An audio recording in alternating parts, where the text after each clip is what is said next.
Good morning, everybody. Today I'm going to be doing a little bit of a video on the 30-day challenge from Game of Thrones.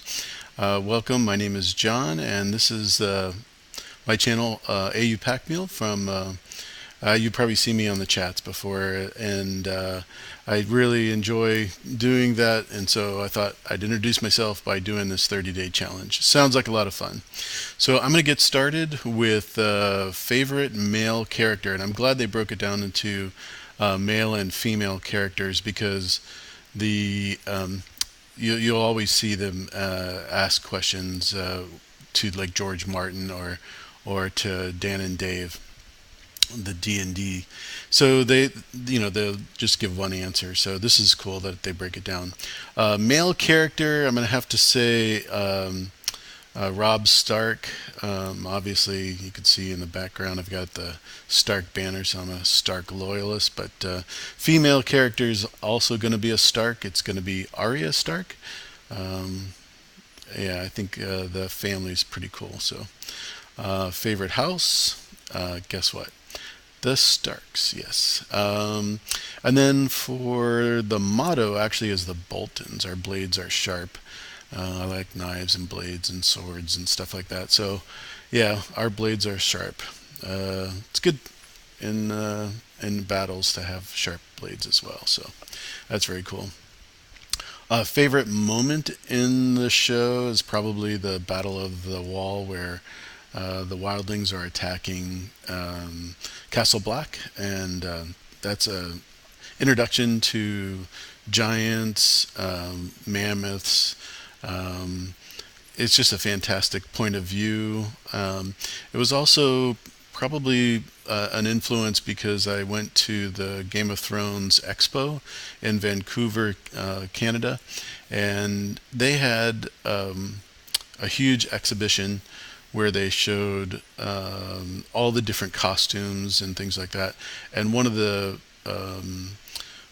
exhibits they had at the show was a Oculus, which is where you get into a metal cage and you simulate going up into the wall on this elevator, and you're not moving at all. You're just standing there where you get influenced by the wind, the cold air, obviously the 3D glasses, but also the audio. So it's a 4D effect, and it was like super cool. Just really enjoyed that, and that's probably why that's my favorite moment. Uh,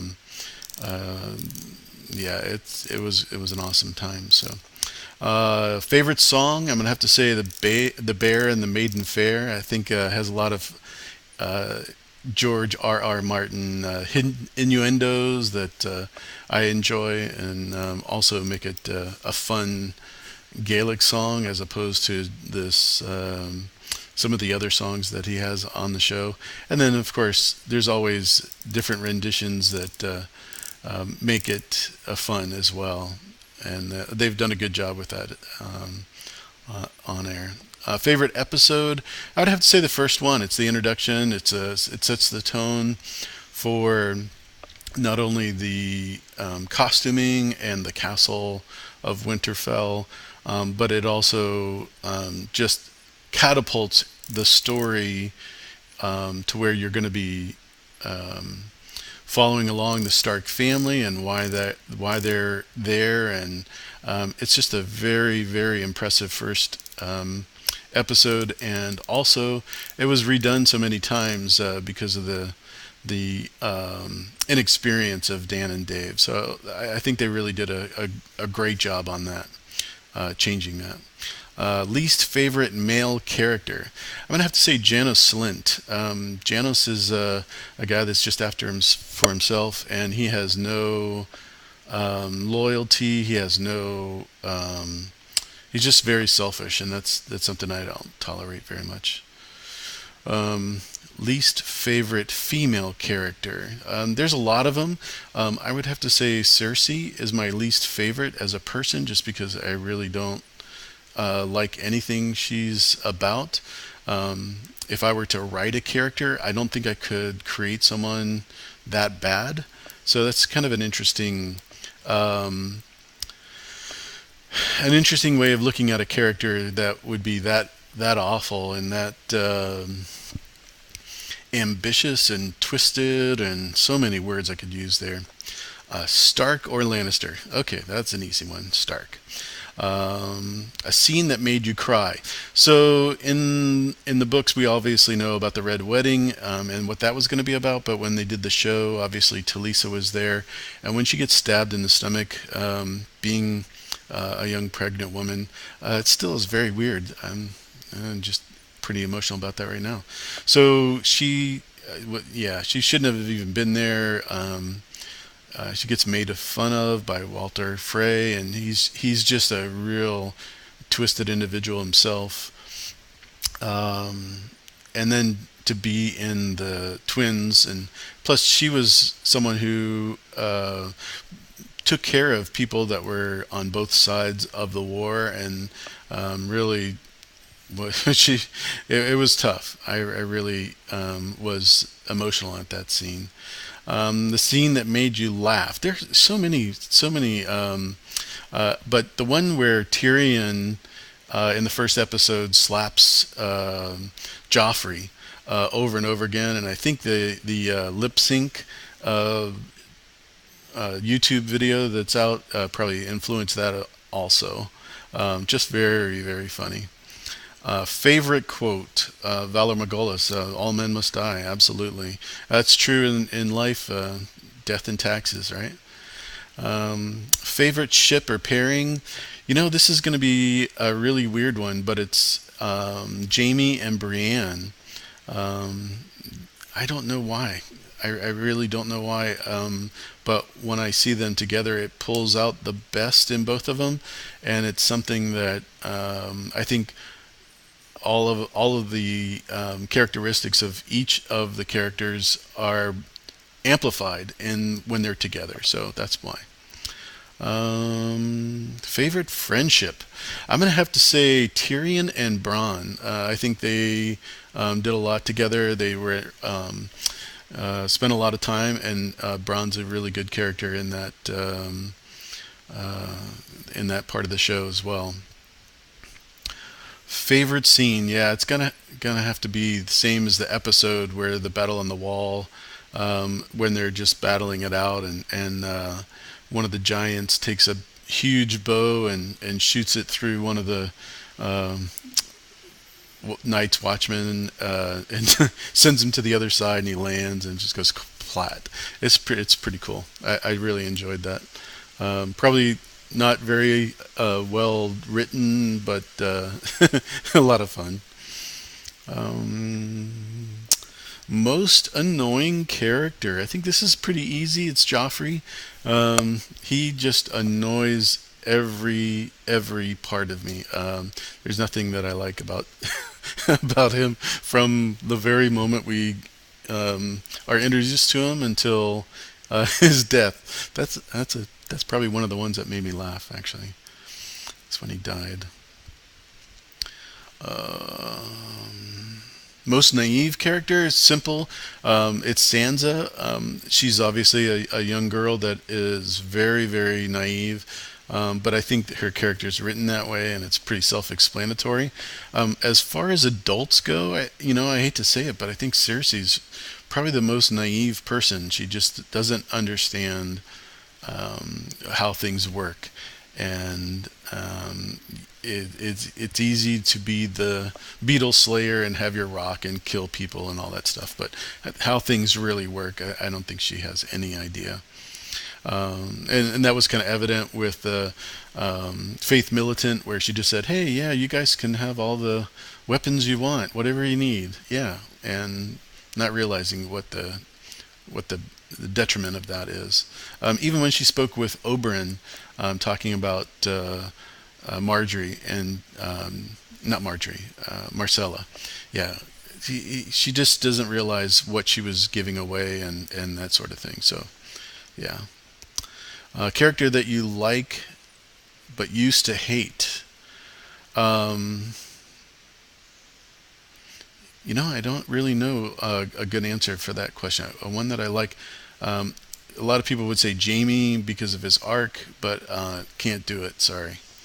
The next question is a character that you hate but you used to like, and this is probably going to be the biggest surprise.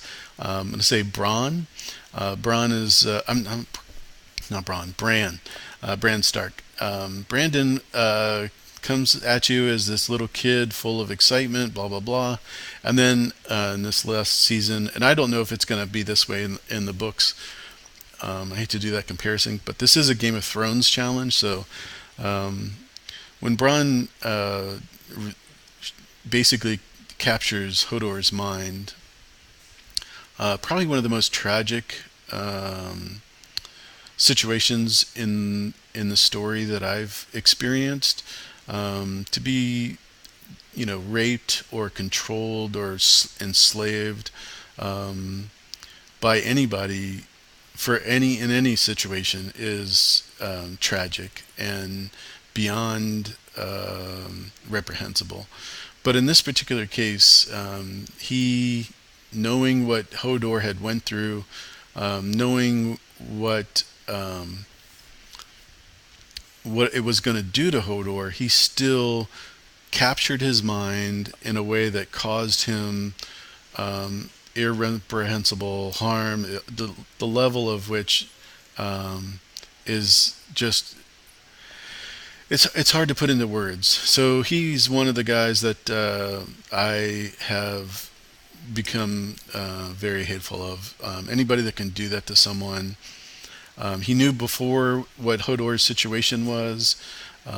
He knew that having Hodor become this hold the door situation is not going to free him of any means. He's just going to be there for a short period of time, and that's what happened. Oh my goodness. Sorry, guys. Character that you'd bring back to life, and I'm gonna have to say Ned Stark. My favorite character from the very. That's the reason why I started watching this. It was just a throwback to the Boromir of Lord of the Rings and that trilogy from the Tolkien series. So I really had an affection for him from day one, and I think everybody does. So yeah, he's a little naive also, but yeah, I would definitely bring him back. And a character that you'd kill. I wouldn't say that I would kill anybody because I think they all add to the story. But someone who I would have to execute because of what I think is wrong is going to be Melisandre. I don't think burning a child at the stake, and again, this is Game of Thrones, this isn't A Song of Ice and Fire, but I think, yeah, she deserves execution. Being exiled from the north is not punishment. She's not going to stay in the south. Nobody believes that, I don't think. So I would have to say Mel, the Red Woman. All right, so dragons or wolves, number 23. Dragons are cool, but Starks like to have the dire wolves. So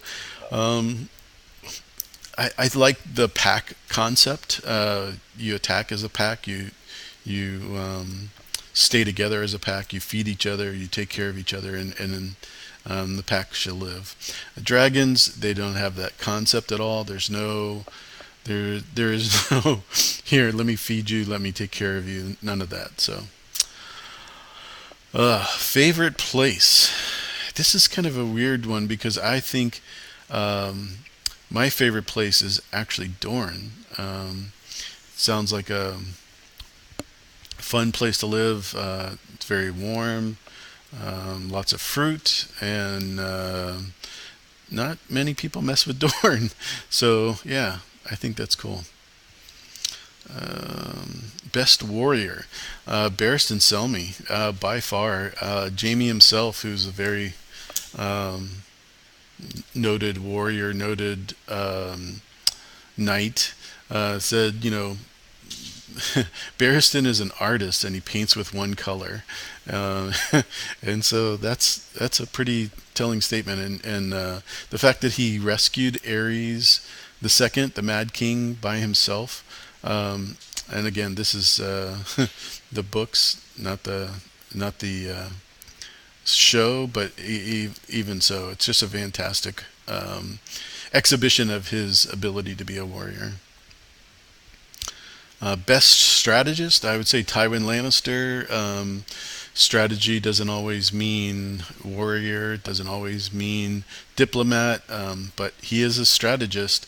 The one thing that he did not strategize because he underestimated is Tyrion, and he should have, been on his side from day one. But when you lose your wife, it's a different story. So that's probably a big factor in why he did that. Favorite death by far, Joffrey. Joffrey was poisoned, and Jack Gleason probably doesn't get enough credit for his ability, but he just nailed it. Um, I just loved the fact that he died, one, and the two, the way he did it was just perfect for me. Here you are getting ready to be married to Marjorie, probably everybody's ambition, and yet, yeah, you're gonna die. No honeymoon, dude. Um, Saddest death, probably same thing with Talisa. Gonna go with that one. Um, if it wasn't for Talisa, I would have to say Jon Snow, just because to be treated as a traitor in that situation, I just didn't like. So I would have to say Jon Snow, and I'm not that big of a Jon Snow advocate. Um, Best Game of Thrones player. Best Game of Thrones player. That's an interesting question. I didn't even think about that one before. So I'm gonna say, yeah,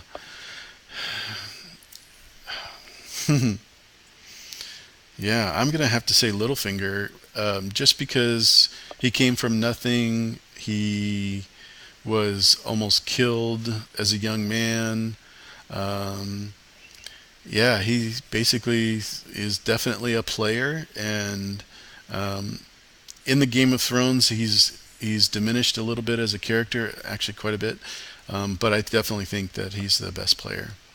And who do you want to win the Game of Thrones? Actually, I don't want anybody to win. I want there to be a all girls alliance. I want all the girls to take their kingdoms and have, instead of a small council, have a large council, and to everybody work together in that regards, and then do away with the throne, not have a capital seat, just have individual kingdoms again, and that would be my.